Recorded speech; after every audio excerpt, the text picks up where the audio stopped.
salaamaaleykum mbokk téléspectateur ADL TV salaamaaleykum mbokk yi nga xamante ni sa foog seen émission bi ñuy wax émission révolution di am fii si seen YouTube ADL TV tey nag ñu am ndaanaan bu mag xam naa rek bala ñu guddal leen daal di bàyyi rek mu présenté wu nuyu ñi nga xam ñooy mbokk téléspectateurs yi bisimilah. waa salaamaaleykum waa ADL TV salaamaaleykum mon frère mon ami Demba maa ngi lay ziar bu baax a baax.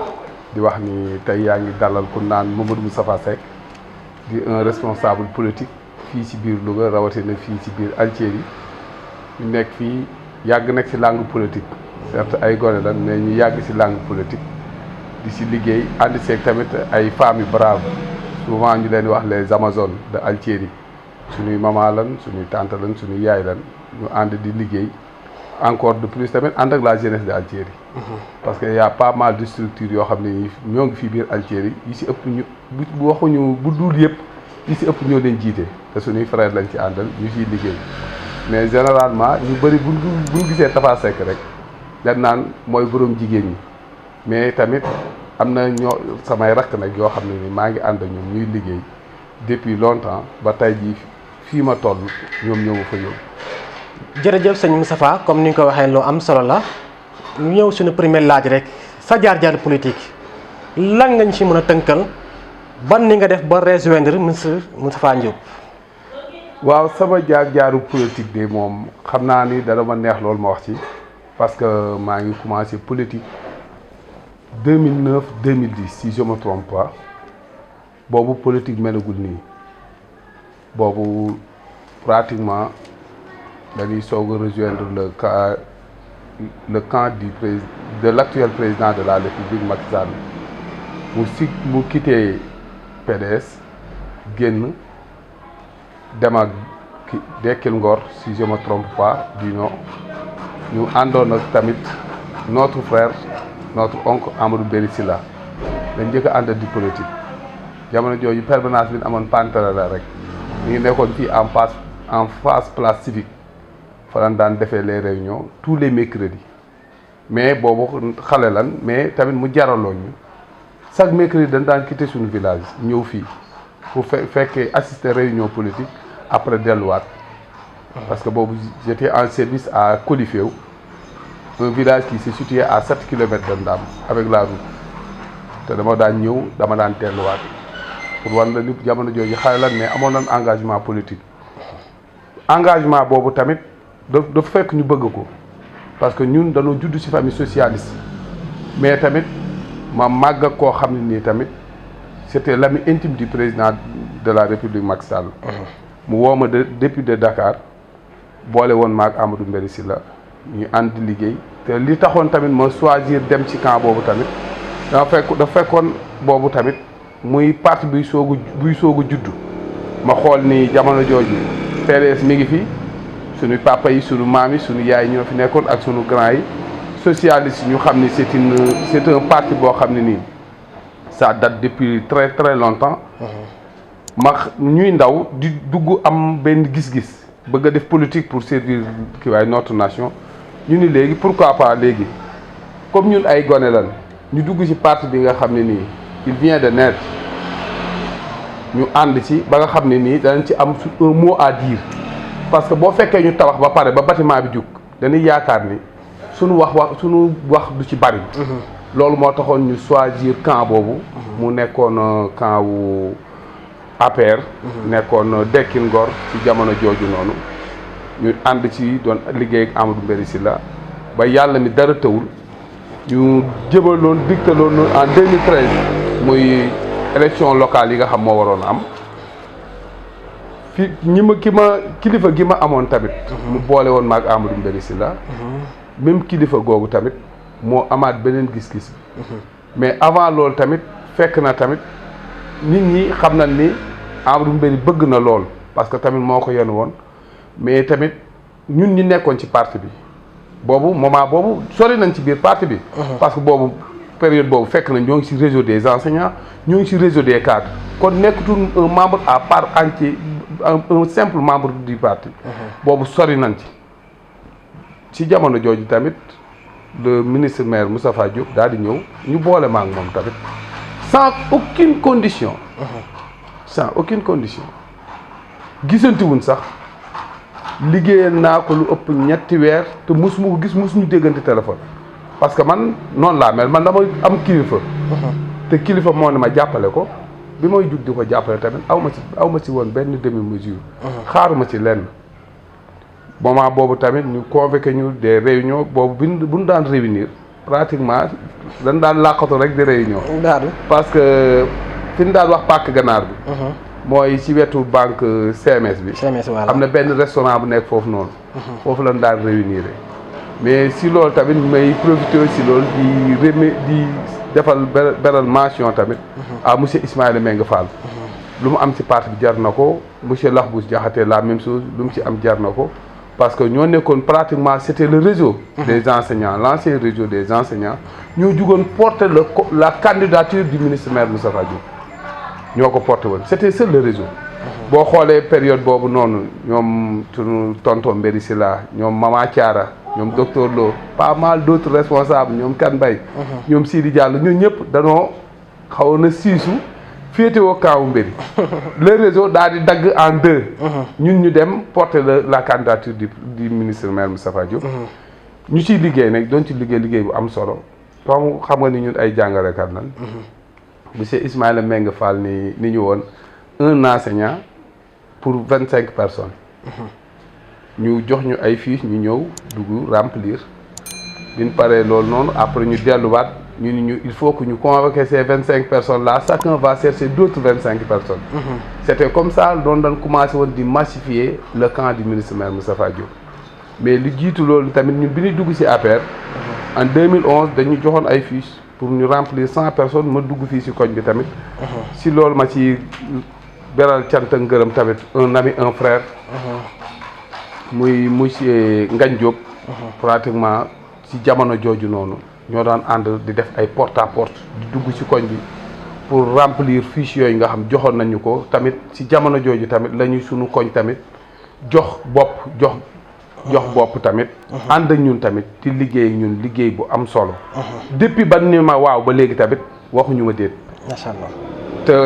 noonu tamit laay jugee tamit à chaque fois tamit balaa may def dara tamit mooy renouveler leur confiance di dem envers eux di toog di waxtaan ak ñoom kër par kër laay dugg man balaa maa def dara sama koñ laay njëkk a dugg li leen lii xew na lii leen bëgg a def lii leen bëgg a def mag ñi ñaanal ma teg ma ci yoon ma jug ànd ak ñoom ci noonu lan jaar ba ànd ak le ministre maire Moustapha Diop te bañ ci ànd ak moom ba léegi tamit dañuy gis ñun tamit moom mi ngi yokk certes mais ñun tamit ñoo ngi def ay jéego yu bari ci politique parce que tamit seetaanuñu ñuy jàppale buñ daan boo daan xool buñ daan jëm ci ay des programmes ay programmes yoo xam ne nii moom lañ daan jëm veille campagne ni da daan métti parce que jamono jooju on était avec Amadou Mbéri Sylla doole demewul woon noonu mais avec le maire cette fois-ci parce que léegi xam nañ politique ça nécessite beaucoup de moyens ça nécessite beaucoup de moyens ci wàllu logistique ci wàllu déplacement ça nécessite beaucoup de moyens te moom il n'hésite pas à mettre les moyens quand il faut sur ce tamit ñu koy remercier de passage di ko wan ni ñàkk ñu ko jigéen mais moom tamit ñàkk ñu jigéen macha allah vraiment jaar-jaar bu am solo jaar-jaar bu riche tamit aussi nga wax si li nga xamante moom mooy si carrière politique bi depuis 2010 ñuy ñëw directement rek comme daanaka xataay waxtu wi voilà dañuy ñëw directement si élection yi li fi xewoon ak avant sax li fi xewoon sax mais li ko jiite woon ba fu ñu toll nii nit noonu dañu war a bind liste yi déposé ko au niveau de préfet wala préfecture mais gis nañ ni sa leader di ministre Moustapha Diop vraiment nag dafa mel ni ñi mu ko seqaloon dafa bàyyi ba dugg ba si biir changé ñi fa ne bu mu indi woon coow lu bari génne woon na Aminata Mbengue génne woon na Gaston ki waa këram même ba si ki nga xamante moom mooy ki sant ñaa mooy maire Louga bi fi nekkoon voilà ñoom ñëpp Moustapha Diop mën nañu woon sax comme si sant ñaa ki sax mën nañu dugglu woon sax si liste bi sax mais gis nañ ni vraiment Moustapha Diop daa dugg ba si biir def lu ko neex vraiment mu nekk loo xam ne dafa leen métti ñoom ñëpp ba kenn ku nekk génn si média bi di ko dénoncé. man en tout cas li nga wax dana ma xaw a jaaxal lool. parce que comité scientifique bi. parce que Gaston dagguma la Gaston taxaw na publiquement wax ni Moustapha Diop def moom rek ko sañ a def te loolu nekkul loo xamante ni vraiment lu baax la. xam nga nan waxtaan rek. parce que notre tonton notre père Gaston fii Louga buñ ko fi cëralee ci politique. bu dee toq da ko war a téye man maa dama ne la bu dee toq da ko war a téye yow Louga nga dëkk Louga laa dëkk. mosoo dégg tee débat Gaston mosoo dégg meeting Gaston mosoo dégg visite de proximité. mais Maguette Aminata Mbengue Ndiaye aussi que defal leneen attends xam nga Gaston. Gaston même buñ ko jëloon buñ ko naroon a jël dugal ci liste fii Louga. dafa war a daa war a lànk. parce que neexu ba neexul amul place fii si ay liste. mais nit ñi xam nañu ko. non xam nañ ko si nan par le média Gaston mën na romb fii ay nit ñi du la wax ki mooy Gaston bu ñëwee Louga gisoo ko man gisuma ko gis keneen gisu ko. mais pourquoi ni ngeen doxalee woon ci élection bu njëkk ba lan moo tax le cas de Tata Aminta. le cas de Tata Aminta loolu amul problème. Tata Aminta. moom tamit wax na tamit sunu bàjjan la sunu yaay la. ñu jox ko respect bu bari tamit. mais dafa am loo xam ne nii. gis nga liste yi mu joxe woon. liste yi mu joxe woon. bu nu nax waa Louga. bu nu nax waa Louga. problème bi du ay problème mu liste ak problème mu positionnement. ñi mu joxe woon ñëpp ñi mu proposé woon ñëpp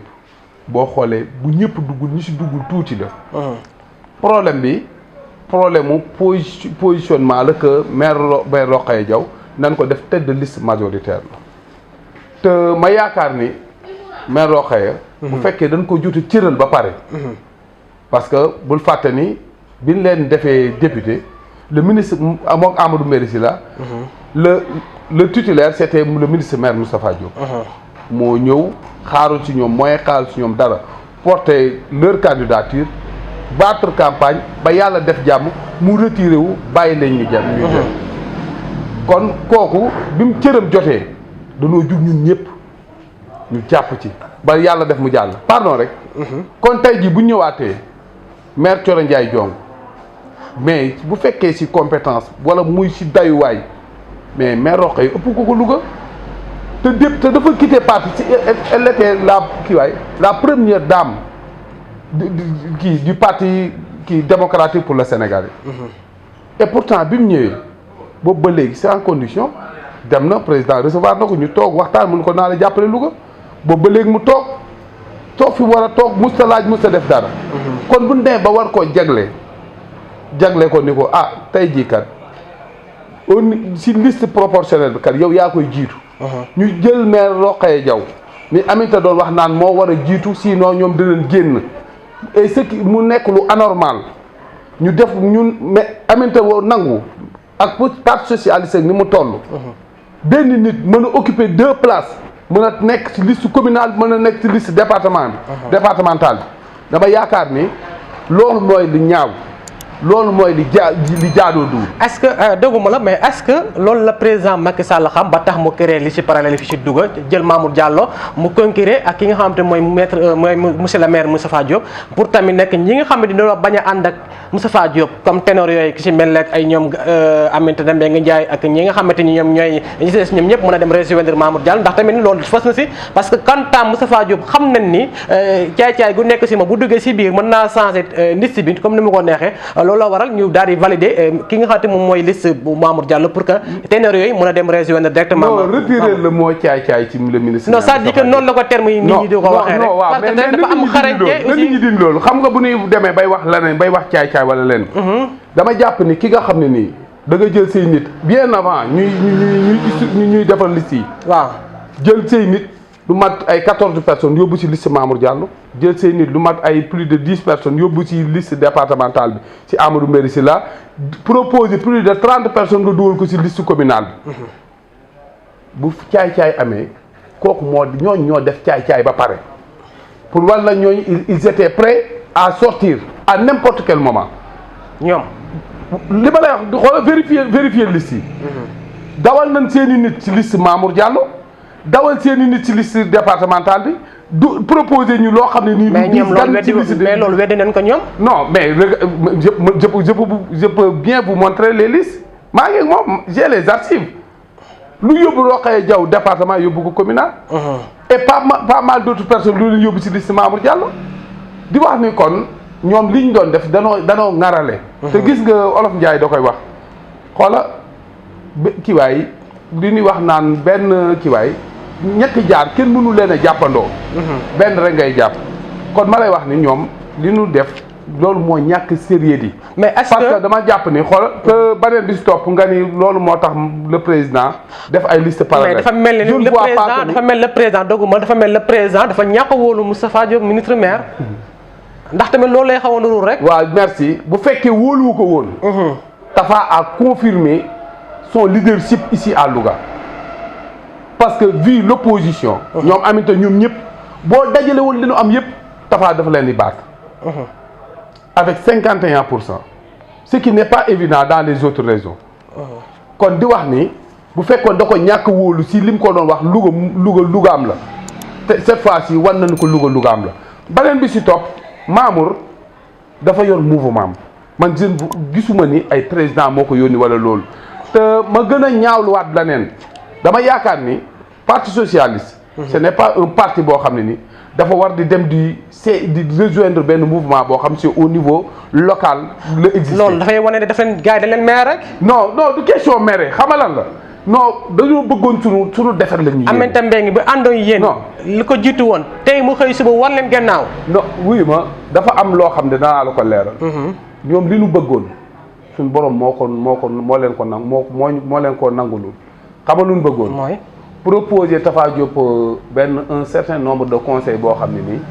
buñ paree ñoom dañ ciy xaw a dañ ciy am benn minorité si au niveau communal si ñun. certes ñoom même bu leen di ëppale conseil du bari léegi bu Mamour gagné dama lay wax c'est trop technique. su Mamour gagné vi ñoom conseil yi ñu am si ñun. ak bu Mamour ñëwee bu ñu coaliser waat ci biir conseil municipal bi faible devient fort.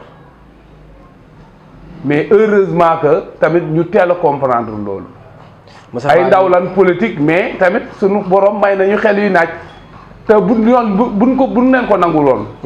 tey ji supposons tey 31 conseils yi nga xam moom la Aminata doon proposé ñëpp jàlloon ci liste majoritaire wala ci proportionnel bi fekk ci léegi tey ji 9 conseils yi nga xam ne ni moom la Mamour am. ak 7 conseils yi nga xam moom la Yewwi am. opposition bi ñëw contre parti au pouvoir la Benno Bokk Yaakaar. qui devient fort. dama la koy delluwaat rek léegi damay ñëw directement ci biir élection yi ndax tamit nag ñi ngi ci biir élection yi quant à li nga xamante mooy suñu biir waxtaan gis nañ ni tamit nag ki nga xam ne mooy ministre Moustapha Diop dafa ne hop départ premier waxam attaqué ki nga xamante moom mooy Mamour Diallo directement si doo xamante ni c'est diamétralement opposé si li nga xam ne lu ko taxoon jug ndax moom immigration ko taxoon jug ak def li nga xamante moom mooy campagne am ndax ibbi li nga xamante moom mooy cérémonie kii conférence ni ñu koy waxtee sax maanaam politique bi vraiment ibbi woon ko waaye ñëw rek di xaxar ki nga xam mooy Mamour Diallo di ko gën a confier wala gën a dugal ci li nga xamante mooy li xewoon diggante moom Ousmane Sonko ci 94 milliards yi benn ñaar li bi mooy comme ça li ma la ko waxee woon rek parce que maire gi amoon diggante Moustapha Diop ministre maire ak Aminata Mbengue Ndiaye ndax lu koy firndeel mooy jamono yi nga xamante ni Moustapha Diop ministre maire génne na Aminata Mbengue Ndiaye ci li nga xamante mooy liste bi muy déposé woon ci préfecture encore tamit dafa gën a wane ak naqaram ci li nga xam ne moom noonu la defee jour ba ci jour bi muy ibbi li nga xamante mooy campagne am dafa ne Aminata Mbengue ñëpp a war a wax mu des moom ndax bu mu fàtte ni moom dafa sàcc alalu Louga jaar ko ci suuf bu nekkul woon diw kan heure bi kan waxatu ko lu waral mu ñëw rek attaquer directement Mamour Diallo te xanaa ñoom ñaar bokkuñu camp lan mooy problème mu entre Moustapha Diop ak Mamour Diallo. non foofu dama lay wax ni du Tafa dafa attaqué. non bien sûr parce que bu ñëwee dafa confirmer li Ousmane Sonko doon wax ci 94 milliards yi. da nga may déglu Tafa attaqué wul Tafa da nga ni lu tax da nga ma waroon wax lu tax Tafa xaar ba jouru inauguration jardin public bi ak hôtel de ville bi mu tontu Tafa dafa tontu. kan la tontu. dafa tontu Mamour Diallo daf leen daa tontu Mamour Diallo daa tontu Aminata Mbengue fu nekk moog Idrissa Tall yàq nañ fa Tafa Diop lu mel ne xeme dernière sortie bi mu koy mujjee attaqué fii la ko attaqué nii Médina Salam ni ko il est traité ko de tous les noms d'oiseaux il est incompétent il ne connaît pas les 9 compétences yi nga xam ne nii moom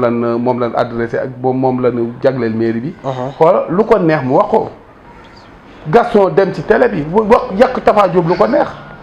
Aminata Mbengue lëngoog Mamour Diallo. xam nga la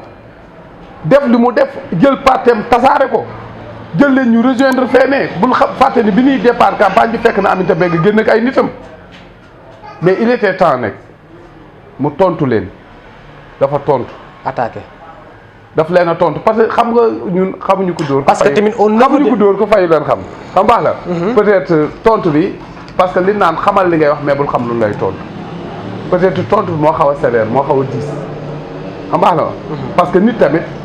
Tapha du sos. non parce que nit ku nekk li nga ko xam rek moom nga koy waxal. non parce que xam nga am na ñoo xam ne nii li ñuy def dañuy mën nañ sos naan ay li ñu waxante woon ay yu kenn xamul ku lu nekk ñu wax ko mais Tapha sosul Tapha li mu leen xamal loolu la leen waxal. li mu xamal Mamour loolu la ko waxal. li mu xamal mooy li Ousmane Sonko waxoon ne ko da ngaa détourné 94. non man dégguma sax li Ousmane Sonko wax. man li Tapha wax mais loolu la waxuma la 94 milliards mais am na yeneen yoo xam sax bu ma ko waxoon xool nit ñi gën a génn si yow man loolu laa jàpp. mais en tant que ñu bokk si présidentiel moo defoon nag passation de service ak le ministre maire Moustapha Diop. bi mu waxee tamit il a cité des noms des personnes comme témoins. ni bu du woon ak diw kon li mu wax am na fu mu ko sukkandiku. tonton Adama Gueye tamit li mu wax ci moom it am na fu mu ko sukkandiku pour wan la ñoom jamono jooju bu ñuy wax bu ñu jàpp ne Tapha Diop avec sa discrétion c'est quelqu'un qui est un peu timide bëriwul wax ba ñoom ñu jug daan ko wax lu leen neex. xam nga nit booy wax xamal li ngay wax mais bul xam lu lay tontu. man li mu wax keroog waxu ko nii sànni da ko wax avec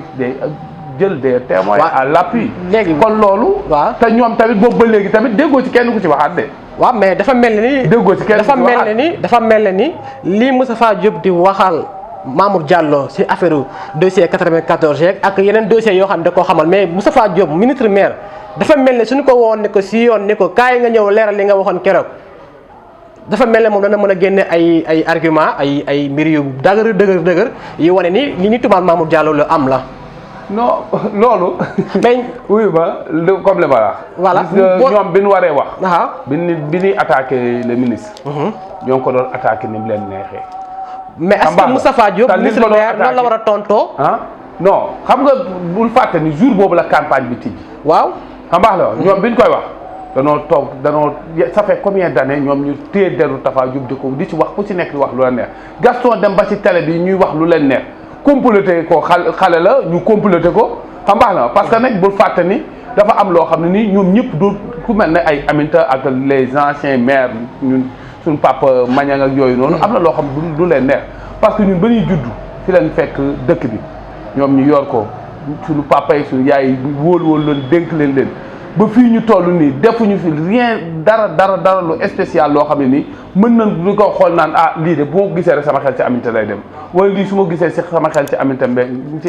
ci Mañang lay dem wala lii su ma gisee sama xel ci Adama Gueye lay dem tey un jeune seen doom koo xam ne ñoom bi ñuy nekk fii di nguuru boobu ñi ngi jàng muy jël ay lettres carte soutien di leen ko yóbbul ñu koy teg seen buntu kër yi ba tey yàlla def ñu indi ko fii Louga mu waxoon ci biñ koy jox Louga jox leen ma def Louga lu benn maire mos sa def yàlla ci kàttanu suñu borom ci doole suñu borom si fin au mandat ñu gis Louga a changé de visage devient une ville exemplaire lumineuse kon tey jii loolu noonu day xasan seen xol yi. waa léegi loolu mënuñu ko baal. waa léegi en tant que ministre maire Moustapha Diop wuutu Aminata Mbengue Ndiaye si maire bi te Moustapha Diop leer ko ni ko ne Aminata Mbengue dafa détourné alalu waa Louga lu tax moom mu mën a baale loo xamante ni kenn baalu ko ba pare nag bi si seet diw ndax bu nekkul woon diw kenn heure bi kenn waxu ko. waaw mais gis nga loolu noonu du question da ko baal parce que dégg nga ci wit waxam suuf si nu laxasoon lijjantiwaat nan ko ba jël ko jox ko ñi nga xam. mais kon c'est pas l'appel kon mu koy tudd. xam nga non defal ndànk xuyu ma. di jël sàccoon na. non nangu c'est pas l'appel mu koy wax pas Aminata tout court déggoon la wax Mamour Diallo suuf si nga xam ne nii jëloon na ko fii si dëkk bi. récupéré na ko. Aminata li laxasu woon ci moom lijjanti nañ ko. xam baax la xam nga mënoon na ko bañ a lijjanti à sa manière ba pare willi pande ko ak waa Louga. mais tel n'était pas le cas yaakaaroon na nag xam nga nag boo naan kii waaye du ma la topp fa nu jëm dafa soriwul. parce que ki ni cell ak moom depuis 2013 ba léegi xam nga 2014 ba léegi. mënoon na continuer nopp ak moom. mais nag nit koy dem mu lay sànni di la sànni ba ba sa deret di bëgg a jeex da nga wëlbatiku wax ak moom c'était juste que da leen doon wan ni li ngeen may wax nii. nekkul si matière la nekk tama xam lu ko ëpp si yéen su ma leen noppilee war ngeen maa mën a noppi. waa léegi dama koy tëj si côté boobu ndax xam naa bu si duggee mën naa jël temps lu bare mais ba tey si Aminata Mbengue dañ ciy xaw a des tuuti rek. Aminata Mbengue lu tax ànd ak Moustapha Diop. waaw kooku man dama jàpp ni ñàkk a respecté principe bu parti la parce que ku mel ne suñu Pape Massar Ndoye pour le respect de la discipline du parti. bi ñoom Aminata defee li ñu def moom dafa toog ba tey jii adjoint maire fekk ko ci. parce que moom comme ni mu waxoon mënuñu toog parce que pour wàll la ni ñoom Aminata li ni wax ce n'est pas fondé Pape Massar Ndoye ce n'est pas n'importe qui ci biir parti socialiste c'est le premier secrétaire général communal du parti socialiste kon nekkul ku ndaw te ma yaakaar ne bu fekkoon Tafa Diop dafa def loo xam ne ni dëppoo na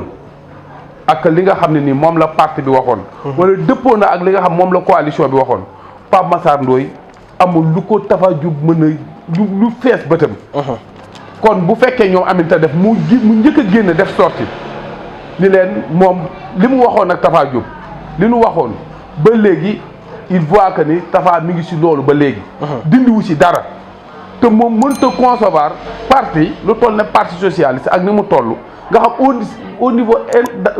dans le monde foo dem fekk ko fa ba ne ko parti bu ndaw mënut a am doywaay bu toll noonu jug fi di dem di seey ci benn mouvement bu ñuy wax mouvement yi jàmmi Sénégal dirigé par Mamour Diallo man dama yaakaar ni Aminata fi mu toll mais am na malatandi yu kon bu yéeme bu am seen biir ah waaw mooy li ma la wax xam nga moo tax ma ne la gis nga buñ nax waa Louga buñ nax waa Louga ay màggat yoo xam doo nekk ay en retraite politique duñu jug coaliser pour di daaneel ndaw ñi te fii ñu toll non heureusement ba ko Louga comprendre heureusement bi nga xam ni Louga seetaanul leen ci loolu Louga xam nañ fi dëgg gi féete xam nañ ki nga xam moom lañ wóolu xam nañ ki nga xam ne nii intérêt Louga ci ay loxo xoola ki nga xam ne nii Louga moo ko jaral mu def ci lim ci war a def ba tey jii Louga changé visage projet ki réalisation yi nekk fi mu am des perspectives yoo xam ne nii tamit yéene na ko pour Louga wax ko nit ñi doyloo ko ñu joxaat ko Louga. lan mooy secret ministre maire Moustapha Diop parce que mën na noon ci campagne ul tax li tax mu war a gagné Louga xanaa lu dul ñetti fan yi mujj rek lay ñëw wëlbati vraiment résultats yi ak yëpp parce que résultats yi ñun selon média amoon nañu sondage yoo xamante ni gisoon nañ ni dafa mel ne ni Mamour Diallo moo xawoon féete kaw tuuti Moustapha Diop mais dañoo gis ba si biir élection yi des ñetti fan Moustapha Diop si la wëlbati li nga xamante moom mooy wàllum sondage yi di Sadio lan mooy secret. non secret le ministre maire Moustapha Diop du dara mais nan xam ni nit da nga koy nangul li mu mën nangul ko li mu doon secret peut-être danaa la ko wax fii. di wax Tafa Diop nit bu constant la ci terrain bi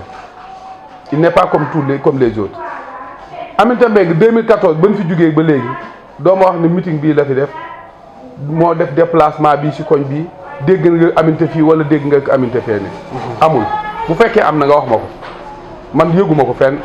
programme bu Aminata def fii nii ci Altieri gii ñu ne Aminata Mbengue mooy ñëw tey Altieri man dégguma ko course de laa fi dégg mu daggal leen hôtesse ni leen dama leen di fayal genn wàll ngeen fay genn wàll koo xam ne nii ba pratiquement mën nañu wax ci suñuy nopp ba muy am ñaar fukki at ba léegi waa Louga boot ko yanu ko jox ko ñaari yoon jox ko maire bi ñaari yoon poussé ko mu nekk ministre poussé ko tey mu nekk 3e personnalité de l'État kon kooku Louga bàyyi luñ ko dara mais kooku iñaane na sax jënd mbubb mu fay mbubb mu jox suñu yaay yi bu leen di jox daggal hôtel sax daan leen joxe leen 2500 te joxe leen 2500 ma teg ci ma teg ci 2500. kooku man yaakaar naa ni fayul waa Louga. te war na ni tamit intérêt dong la toppewul Louga parce que depuis que mu jugee ci boppu mairie bi. ba léegi gisuñu mu benn activité bu mu fi def gisuñu tamit mu ñëw jàppale fi kenn. te néew na tamit. Aminata ñu mu promouvoir comme ni ma déggee ñaan ah responsable bii kat jël na diw liggéey jël na diw liggéey jël na diw liggéey gis néew na ñu ma ko ci def di wax ne Tapha li mu gën a li mu ëppee doole politique fii si Louga si nit ñi bi mu ñëwee moom dafa nangu structurer sa base créer des coordonnateurs def li ñuy wax kiiwaay lal ay basang juste pour jàppale jigéen ñi pour li ñuy wax autonomisation des femmes woyofal leen kàttanal leen dooleel leen ñu bàyyi toogaay bi mu créer ay basang créer ay financement de 2013 mu koy def di ko defaat ba bi nii ci campagne mu nekk ci ay 4e financement coordination yi mu yor dama leen wax gàcce ngaalaama ñoom ñu nga Tapha Diop mën ta fay ses coordinateurs ñoo ko nekkal ci base bi lépp lu mën a xam chaque jour yaa ngi dégg ay événements ñoo xam ñoo waa Tapha Diop yi la c'est le coordinateur qui est au niveau de la base moo fay nekk toog fa lépp loo xam ne nii kenn ci responsable wala ci militante yi mi ngi ci biir wala militant lu mu xewle bu regrouper ceux qui sont au niveau de la base ànd ak ñoom ñuy teewal nit ñi di leen waxal di wax ni muy def politique bu constante boo xam ne nii loolu moo tax ni Tapha Diop pour nit xeex ak moom fii ci dëkk bi dafay jafe par rapport ak tandis que ñi ci des nekk dañuy bàyyi ba dara jub ci ñu commencé yëngu nii bu loolu pare ñu dem seen yoon di wax ni loolu dafa bokk ci force Tapha Diop ba pare tamit mu nekk nit bi gën a social waxuma li ci Louga mais ci Sénégal nit bi gën a social te gis nga maire yi nit bu koy jiite te nekku te ci côté social defoo ci loo xam ne nii lu remarquable la loo xam ne da nga ci def empreinte boo xam ne nii kenn mënu ko dindi xoola sa gestion municipale man dama yaakaar ne def na parce que tamit gis nga Louga ni mu mel da nekk ci dëkk boo xam ne nii li ko wër yëpp quartier périphérique la doole yi demewul noonu ñu nekk tamit ci dëkk boo xam ne tamit c'est une région religieuse amul benn kilifa diine boo xam amu fi kër événement yi di tegaloo xam nga la loolu yëpp boo amee maire boo xam ne nii bu ci amee boo xoolee léegi bu CRD amatee dootoo dégg li jëm ci wàll ndawal dootoo ko dégg li jëm ci wàllu ceeb dootoo ko dégg li jëm ci wàll logistique dootoo ko dégg parce que xam nañ ne le maire yooyu yëpp daal leen ko jàppale te nit tamit bu la tegee ci bopp dëkk c'est pour nga jariñ askan wi beneen bi ci topp Louga boo xoolee ni nga daan déggee sàcc déggatoo ko léegi loolu sax danañ ci àgg mais nag xam naa damay daal di ñëw rek xaw a xëccaat question yu tuuti rek Moustapha Diop moom dafa mel na ni en tant que sa leader mu nekk suñu maire mais vraiment dafa mel ni ku ne la am ak problème dama si cité kenn ku mujj rek mooy Mbéri Sylla ndax gis nañ ni attaqué na ko si bërki dem ba ñuy def li nga xamante mooy élection yi conseil départemental conseil adjoint conseil wala sa ni nga ko waxtee sax installation yi voilà gis nañ ni dafa am na loo xam ne ni jot naa génn si réseaux sociaux yi vraiment mi attaqué directement ki nga xamante moom Mbéri Sylla même si biir élection yi élection départementale tamit wax na ko fa dafay wax ni Moustapha Diop gañewul kii gañewul du moins que Mbéri Sylla gañewul ki nga xam ne mooy Cheikh Tidiane Sarr moo gañe en tant que xam ne non Tapha Diop moo wax loolu loolu mooy li nga xam moo doon dégg si li nga xamante mooy li fuité bi si des mooy tamit nekk bërki dem seen installation yi am na loo xam fuité waat na génnaat non mais bay Moustapha Diop di attaqué waat ki nga xamante moom mooy Mbéri Sylla si li nga xamante moom mooy gestion maanaam liggéeyul caaxaan lay def ak li si aju vraiment gis nañ ni sa leader mu nekk suñu maire si ay toujours rek si ñi muy jàppal tànk si ñi nga xam ñoom ñoo bokk mouvement bi mooy APR benn bi pour wax la pour tontu la rek musuma dégg Tapha Diop ni Mbéri Sylla gañewul boo ko déggee tamit man musuma ko dégg te musuma dégg audio bi musuma dégg vidéo bi am nañ ci ay kii nii xam baax la beneen bi si topp gis naa benn vidéo comme ni nga wax bu fuité nee naan du bu fuité gis naa ay yégg naa ay kàddu mais du Tapha Diop moo wax directement nit dafa wax mu tontu ko nit dama dégg nit ku wax xaw ma ba xam ñoom ñoo wax parce que tamit ak. mais ku wax voix bi moom ñëpp xam nañ ni. mais avec la nouvelle technologie là. ah mais jaaxalul kenn. mais si jour installation voix yooyu noonu non loolu dara non dama lay wax man li ma dégg laa la wax ak xaw ma nu mu mën a demee. mais li ma dégg baatu ko jigéen laa njëkk a dégg moo wax. moo dégg laa dégg mu ne xoolal Amadou Mbéri Sylla xool lim def mun ko bàyyi ko féefu yàq rek lay def. ki man baatu bu góor bi ma dégg loolu laa dégg mu wax. yàqare lay def c'est-à-dire quoi. xam nga dégg la wax mënuma la wax ni loolu baatu Tafa Diop la mënuma wax ku jigéen ki baatu kii la. nga baax la wax. parce que tamit dañoo toll ci ère boo xam ne nii gis nga avec ère virtuelle boo xam ne nii gis nga dafa am yu bëri yoo xam ne nii soo koy dégg. kon daal yéen jël ngeen ko daal yëpp aussi affaire audiovisuelle yeeg. waaw xam nga dafa am loo xam ne nii boo koy dégg. ni nga ko dégg rek nga koy jàpp dama ne baatu ku góor bi ma dégg. da kii baatu ku jigéen moo njëkk a wax pour wax la kon ku góor ki njëkk a wax. du moom moo interpellé ci Amadou Béry Sylla dafa am nun ko ci wan wax ko mu ne ko bàyyil kooku fi yàq rek lay def bàyyi ko yàq rek lay def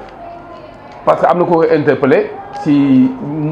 ñu ko xoola Amadou Béry Sylla am na lu mu ko wan ci moom mu ne ko bàyyi ko yàq lay def te man je juge anormal loolu noonu parce que am na loo xam ne nii mooy li ma la doon wax. mais loolu nag lu garaaw la nag aussi. boobu xam nga foofu fan lan man ci li ma dégg ñu wax xam nga lu doon wax. parce que man mënuma concevoir ñu jël Rokhaya Diaw def ko 4e sur la liste fii nii sur la liste proportionnelle communale mu dem nekk fee 2e ci liste